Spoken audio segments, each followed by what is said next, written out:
Hey everyone, it is currently the 27th of December 2014. Meteorologist Robert Spetta here with you today.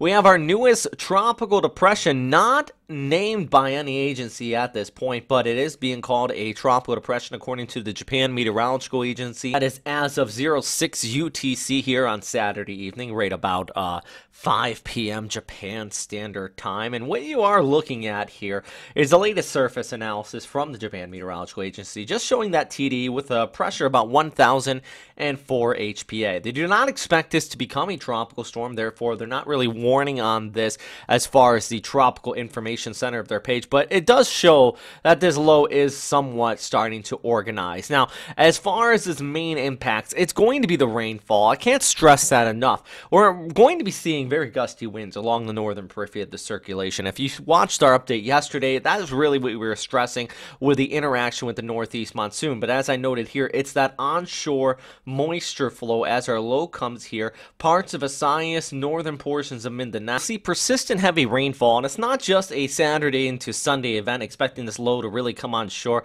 shown here by Sunday night into Monday morning. But really throughout the day on Monday and even into Tuesday, we're still going to be seeing that moisture really scattered across the area. And as I mentioned, we have the northeast monsoon farther off here towards the north.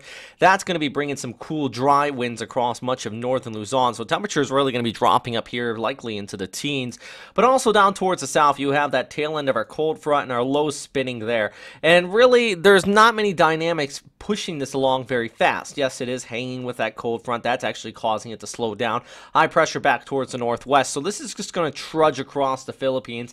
And it's really quite easy to say that some areas could see upwards about 200 to 250 millimeters of total precipitation before this is all said and done. Take a look at the 72-hour forecast. Northeastern portions of Mindanao really taking the brunt of this. Also parts of Leyte and Samar. But as this does push across northern Mindanao, Cagayan de Oro also could be seeing some fairly heavy rainfall. Remember, this is the area that really took the brunt of Washi or Sendong here about 3 years ago. So it is known for that threat of flooding. As I mentioned, though, we're not seeing any named storm from Bagasse here, so if you are in this area, you may not be getting very many warnings on this storm system at this time. At least I think that people here should be aware, so thank you for watching this video update. If you have any friends or families in this area, just let them know it's going to be some heavy rainfall here for several days.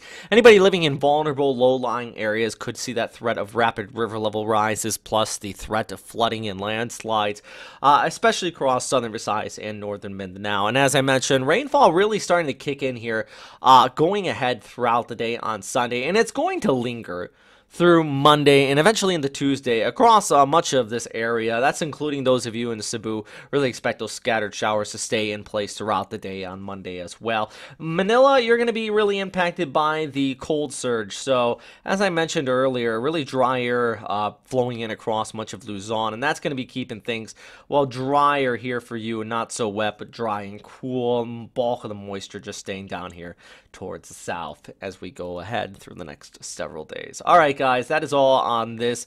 Also, we're still seeing the flooding across Malaysia, by the way, here in the bottom left of the screen. Good news is this low comes through, it's going to suck up some of that moisture, reduce the effects of the northeast monsoon. So I think by early next week, we're going to get a little break in the rainfall. Friends in Malaysia, you can even see this here with the GFS outlook. You can just start to look ahead, and as our low pushes over the Philippines, the rain slowly tapers off out here across the Malaysian peninsula. So a little bit of a blessing in disguise there for them as this low does come across. All right, that is all for right now.